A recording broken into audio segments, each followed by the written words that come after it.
I will now call upon a guest who has flown in from none other than Warsaw. He is Professor Piotre. He is a professor of philosophy, Oriental studies, and he's presently teaching at the University of Warsaw, where he also sits at the chair of South Asia. He has specialized in philosophical traditions of Asia and the West, with emphasis on Asian thought and modern history of Asia, as well as the Indian-Pakistan relations. So I'm going to call upon Professor to have come here and say a few words. Thank you.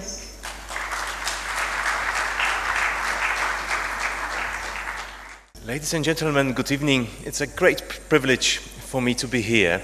When I was coming to Pakistan, I didn't even realize how wonderful time I would have in Pakistan. It's not my first visit here. I've been here a few times before, but I'm for the first time in Karachi, and I've discovered that this is perhaps the most important musical event in Pakistan. I'm very thankful to the organizers for inviting me, for bringing me here. I'm very happy. In fact, perhaps I should first mention that the most important word, I think, which may relate different components, us and music, it's the word passion.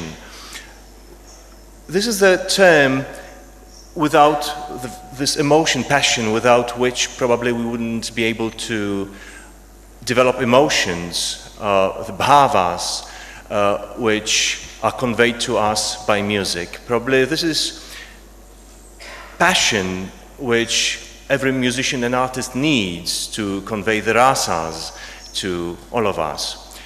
We should remember that this event and similar ones are extremely important to preserve the heritage.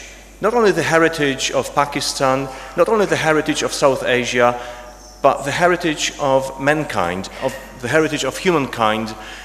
I was brought up elsewhere, not in South Asia, in Europe, in Poland, but my heart is related to Asia, to South Asia, to this region.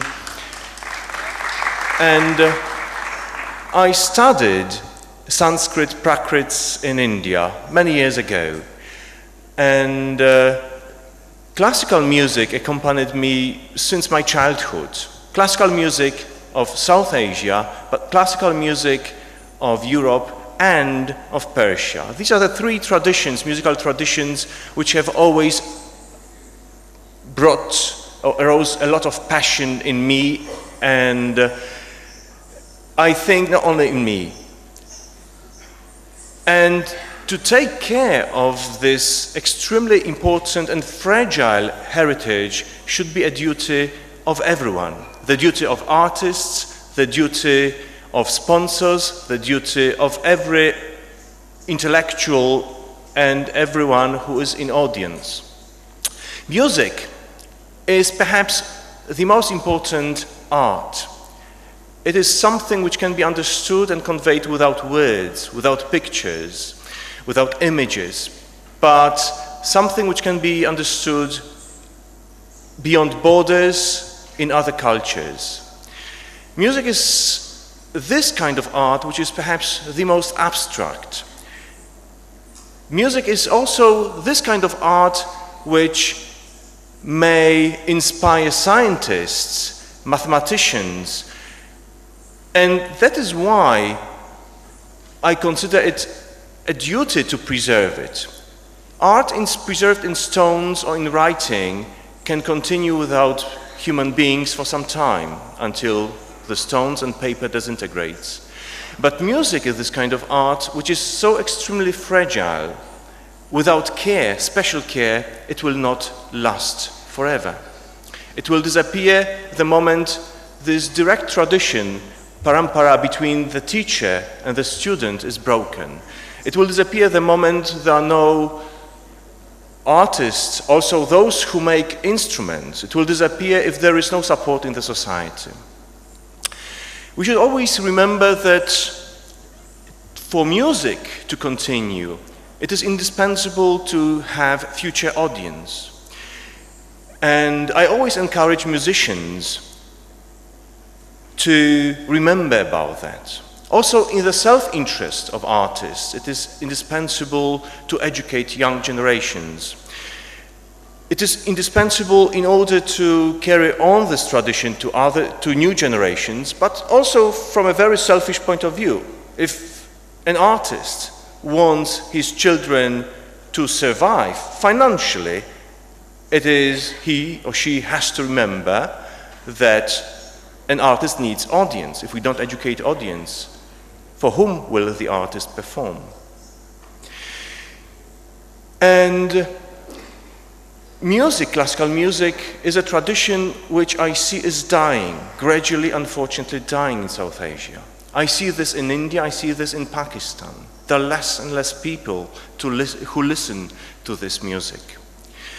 We are surrounded by noise, we are surrounded by pop music, we are surrounded by electronic noises which are called music.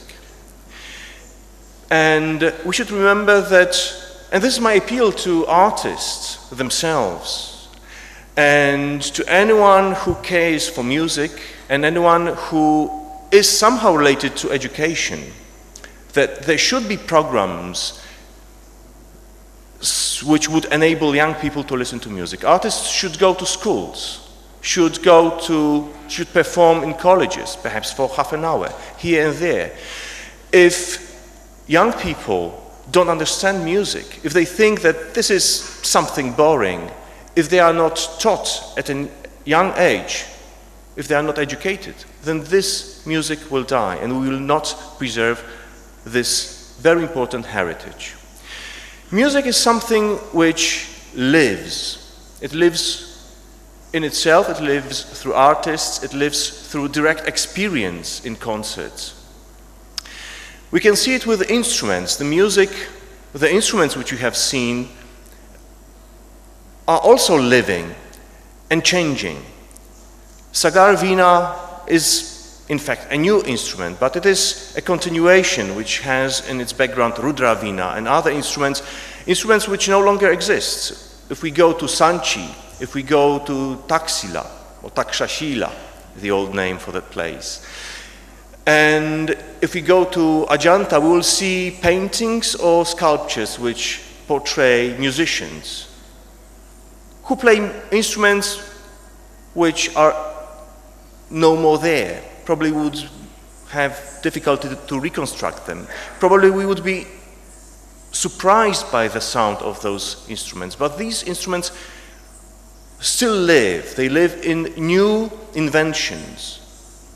Just like Sarod was an effect of meeting of civilizations. Rabab, which was brought to this part from across the mountains of Hindu Kush.